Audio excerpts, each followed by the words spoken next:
Hi guys, it's me again, Angie, and welcome to another video. For today's video, I'm going to discuss you about the chapter 8 for tutorial, broadcast domains. In an Ethernet LAN, devices are broadcast to other devices and services. Other devices, device uses address resolution protocol, or the ARP, which sends layer 2 broadcast to a known IP version 4 address on the local network to discover the associated MAC address. And services, a host typically acquires its IP version 4 address configuration using the dynamic host configuration protocol, which sends broadcast on the local network to locate this DHCP server. Switches propagate broadcast out all interfaces except the interface on which it has received. For example, if a switch in the figure were to receive a broadcast, it would forward to other switches and other users connected in the network. Routers do not propagate broadcast.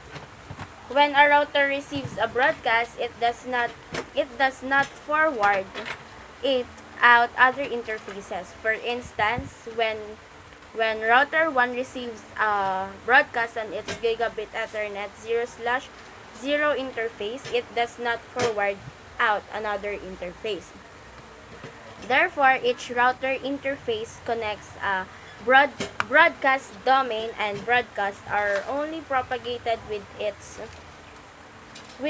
specific broadcast domain. Problems with large broadcast domains. A large broadcast domain is a network that connects many hosts. A problem with a large broadcast domain is that this host can generate excessive broadcasts and negatively affect the network. So, it could generate broadcast traffic, resulting to slow network operations due to the significant amount of traffic it can cause. Slow device operations, because a device must accept and process each broadcast packet. So the solution for that problem is to reduce the size of the network to create a smaller broadcast domains in a process called subnetting. This smaller network spaces are called subnets. So the terms subnet and network are often used interchangeably. Most networks are a subnet of some larger address block. So why we should use subnetting? Because subnetting reduces overall network traffic and improves network performance. It also enables an administrator to implement security policies, such as subnets are allowed or not allowed to communicate together. There are various ways of using subnets to help manage a network devices. There are various ways of using subnets to help manage network devices.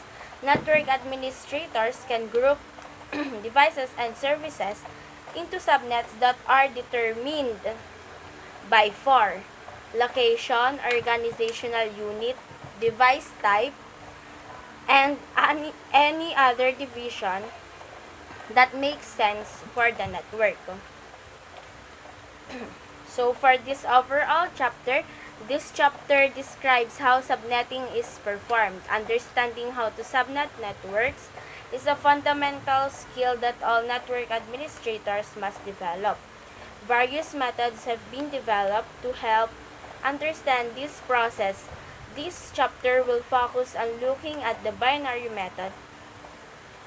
Although a little overwhelming at first, focus and pay close attention to the detail and with practice, subnetting should become easier. So that is all for chapter 8. Thank you for watching and see you on my next video.